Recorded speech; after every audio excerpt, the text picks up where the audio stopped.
Bismillahirrahmanirrahim. Assalamualaikum warahmatullahi wabarakatuh. Selamat siang, adik-adik. Hari ini kita masuk ke pertemuan keempat mata kuliah regulasi. Kita hari ini akan mempelajari lebih detail tentang kemasan halal. Jadi, kemasan halal menjadi salah satu materi yang pasti sangat-sangat menarik ya. Jadi, kalian juga udah tahu kalau sebenarnya kemasan itu sangat berpotensi memigrasikan komponennya atau komponen di kemasan itu ke dalam produknya ke pangan. Jadi kalau komponennya itu ada sesuatu yang bahaya, nanti makanan kita berpotensi juga akan berbahaya juga. Kalau produk di kemasan itu ada komponen yang haram, maka berpotensi juga produk makanan kita menjadi haram. Jadi makanya eh, kemasan ini menjadi penting untuk dilakukan sertifikasi. Jadi jangan sampai di dalam formulasi pembuatan kemasan ini ada komponen-komponen yang haram seperti itu. Oke, untuk kemasan yang udah bersertifikasi halal itu sudah cukup banyak ya. Jadi udah cukup banyak, walaupun nggak semuanya. Di sini kita lihat ada uh, polietilen, dia sudah tersertifikasi. Terus ini apa namanya, ada uh, salah satu plastik juga yang udah tersertifikasi sih, ada kertas nasi, dia sudah tersertifikasi juga yang cap gajah. Di sini ada box ya, box dia juga sudah tersertifikasi halal. Terus ini ada LDPE, terus di sini aja juga ini LDPE juga. Jadi udah sini HDPE juga udah lumayan beberapa kemasan yang tersertifikasi halal. Di sini juga ada daftar beberapa perusahaan kemasan yang telah mendapat sertifikat halal. Ini kita lihat di sini ada beberapa listnya. Oke, jadi di Peraturan Menteri Agama Nomor 26 Tahun 2019 tentang penyelenggaraan jaminan produk halal, sebenarnya kewajiban bersertifikasi halal itu bukan cuma produk makanan atau minuman, tetapi di sini makanan minuman, obat kosmetik, produk kimiawi, produk biologi, produk rekayasa genetik, barang gunaan yang digunakan dan dimanfaatkan oleh masyarakat, jasa penyembihan, pengolahan gitu. Jadi kalau kemasan itu masuknya ke barang gunaan. Jadi kemasan termasuk barang gunaan, nanti jasa juga penyembihan itu juga harus kayak sekarang kan juga ada tempat penyembelihan yang sudah bersertifikasi halal. Ini kita lihat kalau beberapa produk sebenarnya saat ini sebenarnya masa transisi. Jadi biasanya kalau ada undang-undang itu, kalau misalnya mau diaplikasikan itu kayak ada waktu 5 tahun untuk kayak membuat perusahaan itu untuk siap gitu. Di sini ada apa namanya? Di sini ada sertifikasi halal yang diwajibkan. Jadi sebagai mandatori. Misalnya di sini untuk pangan misalnya itu peraturan itu mulai 17 Oktober 2019. Diberi waktu sampai 17 Oktober 2024, di mana kalau udah tanggal 17 Oktober 2024 ini semua produk makanan itu harus bersertifikasi halal seperti itu. Selain itu juga sini ada obat tradisional, ini tahun 2026, obat bebas terbatas itu 2029 dan lain-lain. Silakan dilihat di sini regulasinya.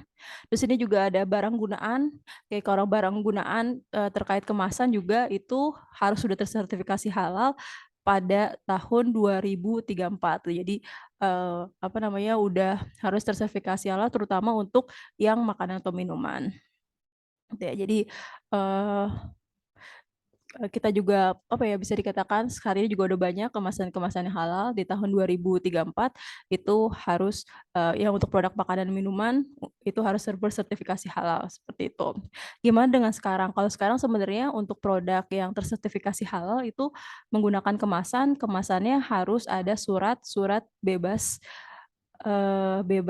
unsur babi itu. Jadi ada surat apa namanya surat bebas babi seperti itu atau surat bebas tidak bersentuhan dengan babi seperti itu.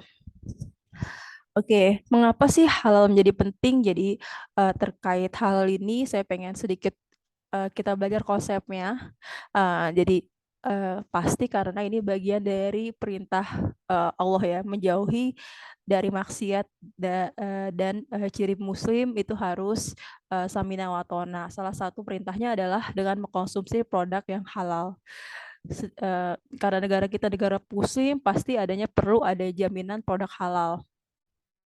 Selain itu juga, selain jaminan produk halal, sekarang itu tren untuk pasar halal, terus tren budaya halal ini udah di pendunia ini udah cukup apa ya, cukup tinggi. Kayak sebelumnya itu di Taiwan ada itu ya ada apa namanya ada pameran halal, terus nanti di Inggris juga gitu. Jadi bisa dikatakan tren halal, wisata halal, makanan halal udah mulai mendunia. Oke, ini bagian dari dalilnya. Surat Al-Maidah ayat 88. Terus jadi halal haram adalah bagian dari agama ajaran Islam.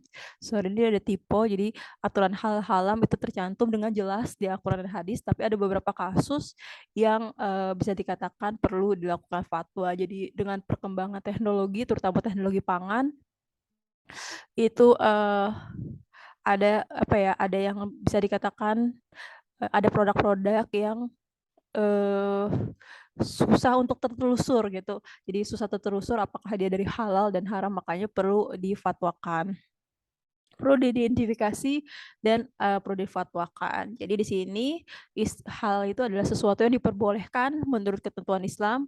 Jadi intinya segala sesuatu sebenarnya pada dasarnya itu halal, semua itu halal kecuali yang dilarang di Al-Quran dan hadis. Sedangkan di konsep Islam juga itu ada dua konsep, yaitu halal dan toib. Jadi halal toiban itu harus beriringan, harus berkombinasi.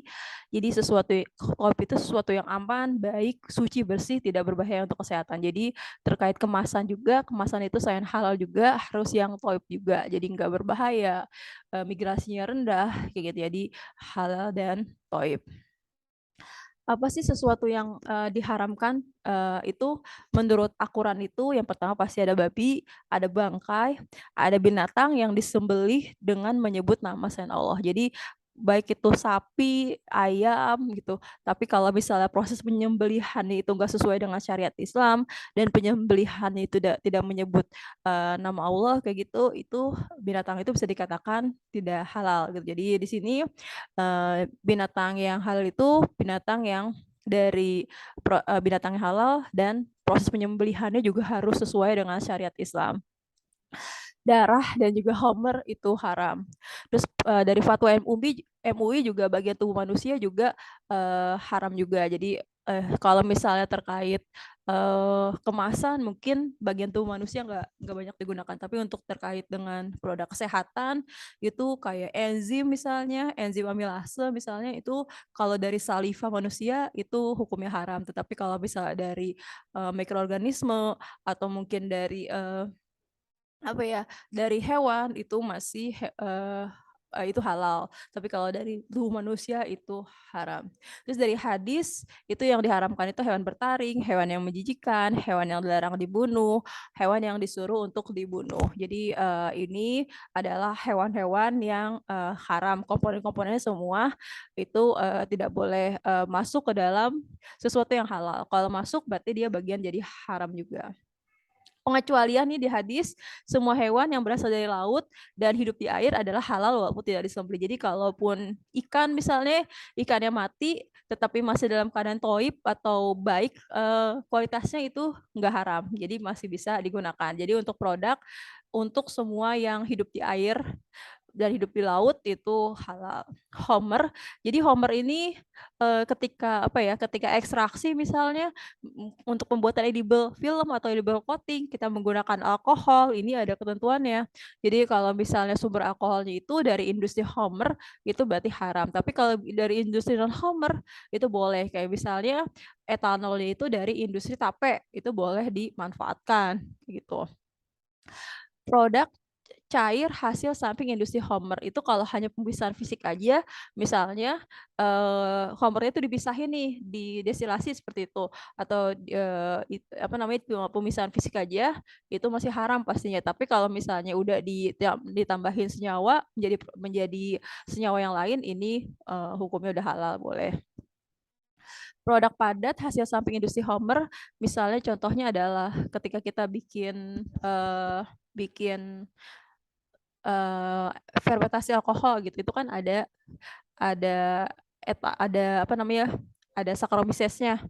Itu boleh digunakan misalnya untuk, makanan ternak kayak gitu, atau mungkin buat fermentasi yang lain kayak gitu. Itu tapi syaratnya adalah harus dicuci bersih hingga bau dan warna minuman alkoholnya menghilang. Kadar etanol juga, untuk produk minuman itu boleh di bawah 0,5%. Jadi kalau ada minuman yang etanolnya 0,5% itu masih halal, tetapi yang harus diperhatikan adalah sumbernya itu bukan dari industri non-Homer. Produk selain minuman tidak dibatasi selama secara medis tidak membahayakan kesehatan. Jadi kalau misalnya ada produk obat batuk seperti itu, obat batuknya ada etanolnya, itu, tidak masalah bisa sampai 10% atau 15% selama itu tidak membahayakan kesehatan dan selama bukan dari industri Homer.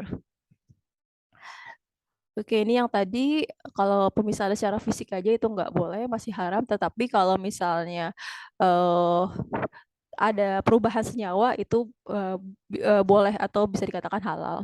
Terus flavor itu juga nggak boleh menyerupai produk haram. Misal kayak gini, kita ekstraksi nih dari tumbuhan, tapi nanti hasil ekstraksinya itu senyawanya itu dari segi rasa, bau itu kayak Homer, kayak gitu, itu nggak boleh, jadi itu tetap haram. Jadi flavor yang menyerupai nama dan profil sensori produk haram misalnya Homer kayak babi, daging babi atau kayak gitu, itu tetap haram hukumnya, jadi nggak boleh. Produk mikroba juga harus diperhatikan, jadi kayak kita kan kalau misalnya membuat suatu kemasan kertas itu kan biasanya ditambahin misalnya asam sitrat gitu, eee asam sitrat biasanya buat rokok bukan, jadi misalnya ditambahin gliserin kayak gitu atau ditambahin, asam lemak, misal dari mikroba itu, harus diperhatikan adalah mikrobanya itu media fermentasinya atau media pertumbuhannya itu nggak boleh ada unsur babinya gitu, jadi nggak boleh ada najisnya gitu. Jadi kalau misalnya ada najis atau babinya berarti itu haram, seperti itu. Oke, terkait dengan, apa namanya, kehalalan juga ada istilah namanya najis. Jadi, najis itu adalah sesuatu kotoran yang dapat menyebabkan tidak sahnya ibadah. Benda yang terkena najis itu disebut najis dan haram. Jadi, kalau misalnya di kemasan kita ada sesuatu yang haram, terus mengenai produk makanan yang halal, tetap aja makanan kita menjadi haram gitu, karena itu bagian dari najis. Najis itu dibagi 3, ada najis mutakhfifi, najis ringan, najis pertengahan, dan najis berat. Biasanya di industri yang nomor 2, nomor 3, karena nomor 1 nggak relevan, nomor 2, nomor 3 nih. Jadi yang perlu diperhatikan adalah terutama najis berat. Karena najis berat kalau misalnya di industri tersebut misalnya ada produksi yang menggunakan babi atau anjing seperti itu kan berarti pensuciannya itu kan harus menggunakan 7 kali air, yang salah satunya itu menggunakan tanah, seperti itu. Jadi, bayangkan gimana kalau misalnya dia dicuci sedangkan, mesinnya itu nggak boleh kena air, bisa seperti itu. Itu kan, berarti itu jadi masalah. Makanya kalau misal di, manajemen halal itu juga harusnya itu nggak boleh sharing facility. Jadi nggak boleh, produksi halal digabung dengan produksi yang haram gitu. Jadi itu harus terpisah. Jadi nggak boleh ganti-gantian kayak gitu. Intinya harus terpisah. Produk halal itu secara substansi itu berasal dari bahan yang halal dan fasilitas bebas kontaminasi bahan haram dan najis. Jadi bisa dikatakan bukan cuma bahannya tetapi proses produksinya, fasilitasnya, proses distribusinya, terus, semua itu harus, halal dan bebas kontaminasi haram. Bahkan, semua produk yang dimasukkan itu harus udah diyakini kehalalannya. Misalnya seperti ini. Misalnya ada apa namanya, ada, produk nih, produk misalnya apa ya, misalnya gliserin. Gliserinnya itu kita beli itu nggak ada sertifikasi halal, misal seperti itu. Itu nggak boleh tuh masuk atau digunakan di dalam, kemasan halal. Kenapa? Karena harus yang udah pasti kehalalannya. Jadi udah apa namanya, udah tersertifikasi. Bisa dikatakan itu kan meragukan nih kira-kira halal nggak ya, kayak gitu. Itu berarti harus harus menggunakan produk-produk yang udah dijamin kehalalannya seperti itu. Oke. Jadi latar belakangnya itu sebenarnya sesuatu yang halal itu sebenarnya banyak, sesuatu yang haram itu dikit. Tapi yang tadi perkembangan ilmu pengetahuan terutama di bidang pangan itu banyak produk-produk itu yang syubhat, artinya itu yang dia tuh apa ya, bisa dikatakan masih membingungkan gitu antara halal dan haramnya. Karena apa? Karena ya itu, jadi, udah, misalnya kita beli produk A di negara mana, itu nggak tahu tuh sumbernya dari mana, apakah ada komponen yang haram, terus kayak misalnya misalnya bikin suatu, makanan nih, dia campurannya udah formulasinya ada 10 gitu, jadi 10-10-nya kita harus tahu, apa namanya, apakah ada kemungkinan yang haram, jadi kan entar produknya itu jadi apa namanya, jadi haram juga kayak gitu. Jadi makanya perlu fatwa nih untuk proses sertifikasi halal. Kayak contohnya misalnya di sini untuk produk babi aja. Jadi kita lihat di sini ada emulsifier, ada selai, ada jelly. Ini kan produk-produk yang, apa namanya, yang cukup banyak. Jadi harus, apa namanya, kayak misalnya, stabilizer misalnya kayak gitu, itu, misalnya banyak yang aplikasinya pada jus. Itu kan, sekarang agak bingung tuh, sumbernya dari mana gitu kalau belum ada sertifikasi halal. Apakah dari gelatin yang, apa namanya, gelatin hewan halal kah? Atau hewan haram kah? Kayak gitu. Itu kan makanya perlu dilakukan sertifikasi halal.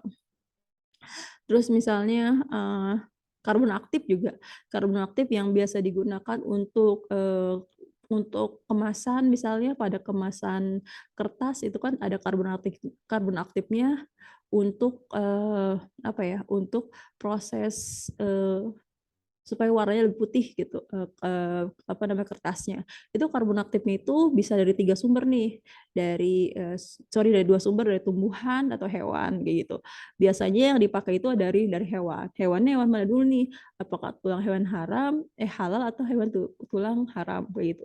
Terus hewan tulang halalnya yang, dia apa namanya, dipotong dengan cara yang sesuai syariat Islam kah atau enggak kah, seperti itu kan, itu jadi bagian dari Eee, yang harus diperhatikan. Jadi di dalam Islam itu yang harus diperhatikan adalah bukan cuma yang haram, tetapi yang masalah syubhat. Jadi, sebenarnya muslim itu harus lebih hati-hati, jadi harus menjauhi sesuatu yang syubhat atau yang masih samar-samar. Jadi tujuannya adalah sertifikasi halal itu untuk menghilangkan sesuatu yang samar-samar. Jadi kita udah yakin, ya udah halal, berarti pasti udah halal. Jadi nggak ragu-ragu lagi.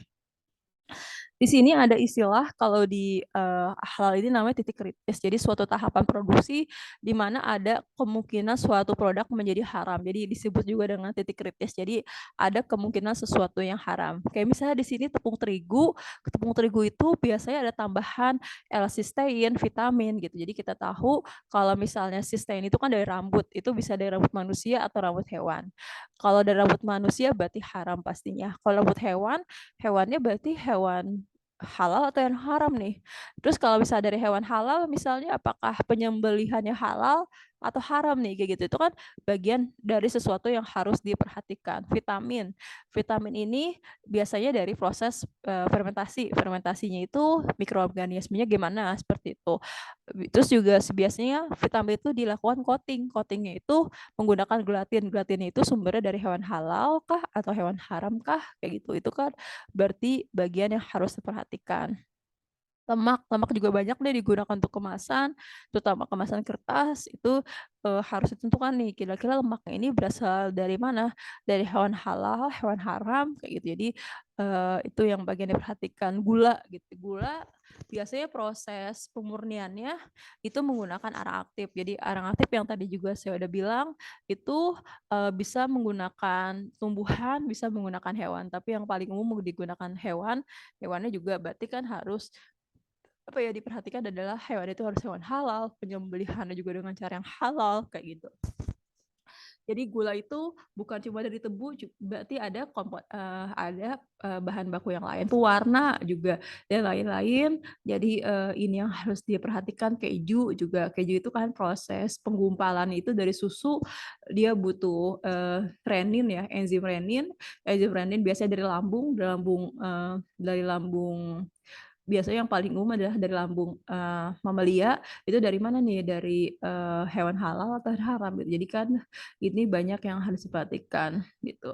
Intinya kalau titik kritis bahan hewani itu yang pertama ini, apakah susu telur itu ikan? Kalau susu telur dari ikan kan berarti ini, produk-produk yang dipastikan halal ya, karena susu dari sapi, telur, ayam, ikan, halal. Apakah ada pengolahan? Kalau tidak, berarti dia nggak ada non kritis. Kalau iya, berarti nanti harus diperhatikan nih, komponen-komponen yang ditambahkannya atau bumbu-bumbunya itu apakah halal semua atau enggak. Jadi titik kritisnya di sini, bumbu-bumbunya dan proses pengolahannya. Kalau daging dan hasil sampingnya kayak lemak, tulang, ini kita cek dulu apakah hewan itu berasal dari hewan halal. Kalau tidak, berarti pasti haram. Kalau iya, disembelihnya gimana nih? Kayak tadi, gelatinnya itu diambilnya dari hewan halal atau hewan haram. Kalau hewan haram berarti pasti haram. Kalau hewan halal, penyembelihannya gimana nih gitu. Kalau misalnya sembelihnya sesuai dengan ajaran Islam, berarti kemungkinan halal. Kalau yang enggak, berarti udah pasti haram.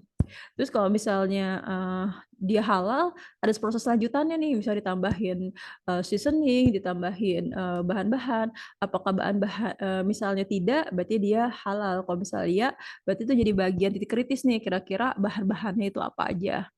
Begitu juga dengan produk nabati. Produk nabati juga, pengolahan itu kalau produk nabatinya itu kayak tumbuh-tumbuhan, sayur-sayuran itu nggak diolah, berarti dia nggak punya titik kritis. Tapi kalau misalnya diolah, misalnya pakai, mikroba misalnya iya, kita lihat dulu kira-kira dia fermentasi Homer atau enggak. Kalau Homer berarti haram, kalau tidak berarti dia tidak ada kritis. Kalau tidak, dia ada bahan tambahannya nggak, kayak misalnya ada BTP, pewarnanya kah, atau pengawet, atau, antioksidan dan lain-lain. Kalau misalnya tidak, berarti dia tidak ada titik kritisnya. Kalau ada, berarti harus diperhatikan nih, bumbu-bumbunya atau bahan tambahan pangannya itu apa, dan itu harus diperhatikan apakah itu halal atau enggak. Terkait kemasan, sebenarnya kemasan itu juga, ada loh titik-titik kritisnya, kayak misalnya di sini untuk plastik, itu terutama di sini ada kayak bahan tambahan fungsionalnya, dia ada penstabil, antistatik, eee, pemelatis, rubrikan, bioset, apakah ini dari bahan baku halal, kayak gitu. Apakah ini dari bahan baku haram, ataukah apakah ada komponen-komponen yang ditambahin itu halal, jadi kan itu bagian harus perhatikan. Bahan penolongnya juga misalnya dia ditambahin kalsium stearat, itu, menggunakan garam asam lemak, di mana sumbernya berpeluang dari hewani. Jadi dia lemak lemak babi kah atau lemak, hewan halal lah, gitu. Oke, terkait pembuatan kertas ini ternyata banyak juga yang harus diperhatikan. Kita tahu kalau bisa produksi kertas itu dari pohon yang dipecah-pecah. Salah satunya bisa menggunakan enzim ya. Enzimnya itu dari mana sumbernya. Kalau dari fermentasi mikroba, bahan fermentasinya itu apa, begitu itu kan jadi bagian suatu pertanyaan. Terus misalnya bio-bleaching-nya misalnya dengan menggunakan, biasanya kan menggunakan arang aktifnya sumber dari mana nih? Dari tumbuhan atau dari hewan? Hewannya dari hewan halal atau hewan haram? Apakah hewan halalnya disembelih dengan cara yang syariat Islam atau enggak gitu kan? Jadi ini sebagian dari titik kritis. Recycle itu pembuatan pulpnya, misalnya recycle ini dia kolektor pulpnya sorry, kalau terpulpnya itu menggunakan asam lemak. Jadi supaya pulp itu kayak bubur kertasnya itu supaya bisa bergabung itu ditambahin asam lemak. Itu asam lemaknya itu sumbernya dari mana kayak gitu. Itu kan jadi bagian dari perhatian. Kalau misalnya yang virgin pulp gitu, yang food grade itu yang harus diperhatikan adalah perekat permukaannya itu menggunakan gelatin. Gelatin itu sumber dari mana? Apakah sumber dari hewan halal kah atau hewan halal gitu. Terus pembentukan kertas juga biasanya ditambahin plasticizer. Plasticizer itu biasanya pakai gliserol. Gliserolnya itu dari bahan yang halal atau yang haram gitu dan lain-lain seperti itu. Jadi ini ada beberapa titik kritis pada kemasan yang tadi plastik, yang selanjutnya adalah kertas. Saya itu juga pada logam, biasanya kalau logam itu titik kritisnya adalah enamelnya. Jadi biasanya enamel itu kan digunakan untuk supaya enggak kontak langsung antara si logam sama produk makanan. Jadi kan makanan itu mudah mudah teroksidasi kalau kena logam, makanya harus dikasih pelindung. Pelindungnya itu disebut juga dengan enamel. Ada beberapa enamel juga biasanya harus diperhatikan adalah sumber enamelnya. Kayak di sini oleoresin. Oleoresin itu sumbernya itu dari manakah? Misal dari fermentasi, itu berarti diperhatikan adalah bahan fermentasinya kayak gitu, atau mungkin dari mana itu harus diperhatikan kayak gitu dan lain-lain. Saat ini sendiri sih sebenarnya yang paling diperhatikan adalah dari segi kemasan primernya. Jadi emang kemasan primer, kemasan yang harus bersentuh, yang pasti bersentuhan langsung dengan pangan. Ini yang dipastikan komponen-komponennya itu adalah komponen yang halal seperti itu. Oke, regulasi juga ditambahkan bahwa kemasan produk yang tersertifikasi halal tidak boleh ada simbol kekufuran. Jadi di kemasannya misalnya PET halal nih, tetapi ada simbol, misalnya ada gambar simbol kekufuran, ada gambar babi misalnya seperti itu, ada gambar anjing atau gambar erotis kayak gitu, itu nggak boleh. Tantangannya emang terutama untuk kemasan-kemasan daur ulang kayak gitu, itu kan kemungkinan bersinggungan dengan yang halal, yang haram, sorry. Terus ini juga edible coating kayak gitu itu. Sebab zaman dahulu kala itu kan halal itu masih belum apa namanya, masih masih belum kayak sekarang lah seperti itu. Jadi ini masih menjadi tantangan-tantangan untuk sertifikasi halal, terutama nanti yang buat kemasan daur ulang. Oke, intinya gimana sih caranya adalah yang pertama ini semua bahan yang untuk di kemasan itu harus di list. Jadi kita buat listnya semua bahan yang digunakan. Nanti setiap list bahan itu harus dicek apakah udah sertifikasi halal atau belum. Jadi misalnya kita pakai gliserol nih. Gliserol mereknya merek A. Kita lihat merek A itu ada sertifikasi halalnya atau enggak. Gitu. Jadi harus dibuat listnya semuanya kayak gitu. Nanti kalau misalnya ada material atau bahan yang belum tersertifikasi halal, berarti harus dilakukan persetujuan dari BPJPH. Jadi sebenarnya kategori bahan itu, kekritisan bahan itu ada 3. Ada bahan tidak kritis, maksudnya dia positive list, maksudnya dia udah apa ya, bisa dikatakan dia itu sebenarnya udah pasti halal. Kayak misalnya produk-produk fresh, terus air, terus misalnya apa ya, sebenarnya gelas itu masuk ke positive list. Jadi kalau misalnya kemasan kaca itu nggak bisa dikatakan dia positive list, jadi halal. Jadi nggak ada sesuatu titik kritis ya. Terus bahan sangat kritis itu bahan yang wajib sertifikasi halal. Di sini ada bahan turunan hewan sembelihan, di sini ada gelatin, kolagen, beef powder, gliserol sapi, dan lain-lain. Ini semua yang di sini adalah yang wajib bersertifikasi halal. Tetapi kalau misalnya yang nggak bersertifikasi halal, yang ada bahan kritis, jadi ini sangat kritis dan kritis. Kalau yang kritis itu, alhamdulillah, jadi dia maaf ya, jadi dia nggak perlu sertifikasi halal. Jadi ini ada kategori-kategorinya. Dia butuh dokumen apa yang penting, yang pasti yang pertama ini ada alur proses. Jadi alur prosesnya itu maksudnya adalah, jadi setiap yang tadi yang bahan kritis itu ada alur prosesnya gimana, terus bisa ada setiap bahan yang tambahin itu harus halal. Jadi sebenarnya bisa dikatakan dia alur proses, di situ ada bahannya juga, bahan-bahan yang digunakan juga harus pasti kehalalannya juga. Proses sertifikasinya yang pertama ada BPJPH, Badan Penyelenggara Jaminan Produk Halal. Jadi nanti daftar di sini, nanti setelah daftar dibuat list semua bahan-bahan yang digunakan, nanti ada LPH. LPH itu akan memeriksa apa namanya, dari segi bahan-bahan, prosesnya kayak gitu. Kalau misalnya ada office-nya gimana gitu. Jadi jangan sampai ada komponen-komponen yang haram yang mengontaminasi produknya.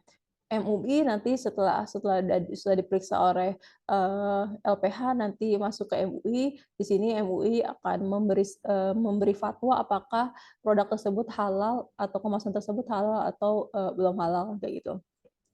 Nanti kalau misalnya MUI udah memberi fatwa, nanti BPJPH akan memberikan sertifikat halal ke produk tersebut. Oke, ini adalah berbagai jenis kemasan yang udah tersertifikasi halal, dan ini juga ada beberapa perusahaan juga yang udah tersertifikasi halal. Oke, terima kasih banyak. Assalamualaikum warahmatullahi wabarakatuh.